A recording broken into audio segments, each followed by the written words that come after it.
Hello everybody and welcome back to this tutorial, and right now what we're going to do is we're going to try to finish the entire keylogger, and then in the next video we will test it and see how it will work.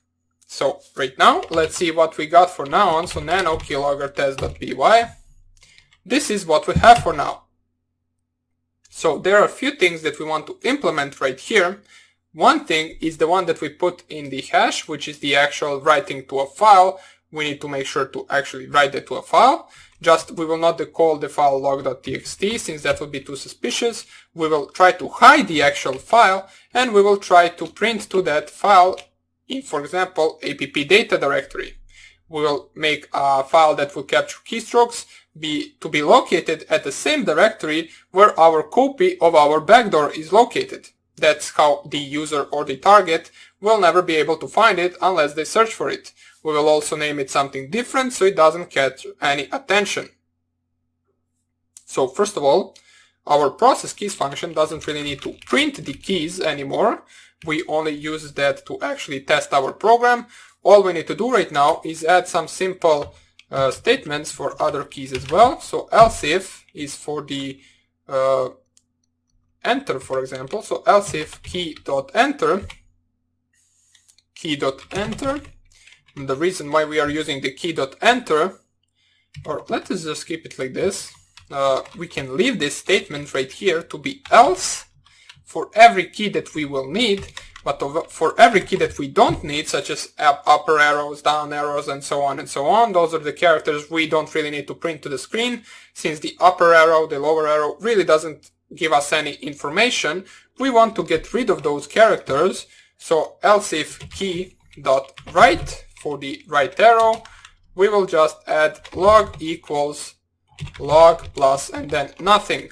So we want to add simply nothing. Same we want to do for others, so key.left, log equals log plus nothing. For right as well, so else if key.up equals, or pardon me, equals, let me just see, or not equals right here, we need to type here the two dots. Let me just see, I forgot to add everything right here. So else if key right equals key space, we are processing the keys, else if key equals, okay, so we are forgetting right here to specify that the key is equal to key right, then we want to add nothing to the log. If the key is equal to key left, we also want to add nothing to the actual log. Same for the upper arrow, so if equals to key up, log equals log plus nothing. And the one that we are left will be the else if key equals key dot down, log will be equal to log plus nothing. So simple as that. Let's see if there are any other characters that we can get rid of. For example, enter, we can get rid of it. It doesn't really provide us much of information. Or you can just leave it, it doesn't really matter. Maybe it will provide you information once actually the password is submitted or once the message is sent or so on and so on. So let's leave it just in case. For any other characters that are not these arrows, we want to print the actual string of those characters. As we saw in the previous video, that will be key.ctrl for control, key.backspace for backspace, key.enter for enter, and so on. These arrows won't be printed, and the key.space will have an empty space printed between the characters. So this is our entire actual process keys function. All we want to do right now is create a path that we will actually submit the keystrokes to. So what we want to do is first of all import threading, since we will start a thread in our next function, and we also want to import OS so we can actually get the environment of the app data folder.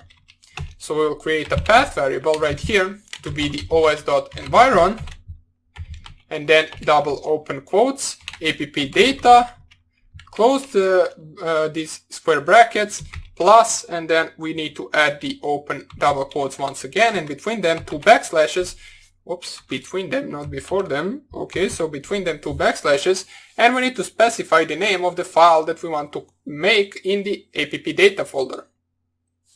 So let's call it in this case process manager.txt. Since this doesn't look suspicious at all, it looks like a normal file such as process manager, and we want to save it under that name. This file in the app data folder, which is the same folder as in the actual previous backdoor creation. You can see it is this path right here, so /appdata/roaming, and there we will have our windows32.txt, which is a copy of our backdoor, and we will also have the process manager.txt, which is an actual file containing the keystrokes. All we need to do right now is actually start this keylogger and save it to an actual file, or save the keystrokes to an actual file. So what we will do is we will make a function called report, which will report every certain period of time. We also need to call that function in the keyboard listener, so before the keyboard listener.join we want to type here report, calling the actual function, and in this function right here we want to access the global variable log, which we created right here and use right here as well, and we also want to access the global variable path, which is the path to our process manager. Then what we want to do, open the path to that file and append to that file. So fin equals open, in the brackets we specify the actual path to be the name of the file, and the append, or a for the actual appending, since we want to append the characters. Then all we want to do is fin.write, and we want to write the actual log to that certain file. Then after we actually write the log, we need to make sure that we clear the log so it doesn't, in the next process of actually writing the log to a file, write the previous stuff as well. Since it will write something, for example, something like this, let's say the target types AAA, then it will write that, it will finish the function, it will go to the beginning, and then let's say the next thing the target types is BBB. It will not write just BBB, it will write another time 3 times A, and then afterwards BBB. So we want to get rid of that, we only want to print everything once, and in order to do that we can just set the log to be equal to empty once again, right after this. Then we can close the actual file. Let me just go down here. After closing the file, we need to call the timer on our actual thread, which will call a timer on the function itself from where it is starting. So we will call it like this, timer equals threading.timer. Every 10 seconds we want to call the report function, and all we want to do is type here timer.start. Another thing we want to do is, before we actually close this program, is we want to make an actual, let me just double check everything right here. Everything seems to work fine, or to be fine. Let's make a function def start, which will take this. So this is a function that will actually start the program itself. Now we need this function in order to be able to call it from our backdoor. Otherwise we will not be able to have a way to call it. And you might notice that we are not running the start function in this program. This is just a program that we will import to our backdoor, which will allow us to use the functions from this program right here.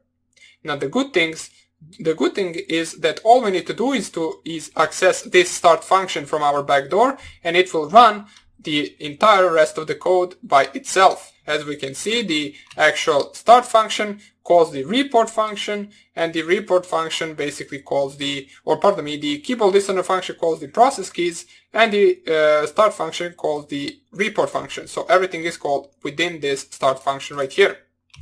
So this is our entire keylogger, I believe.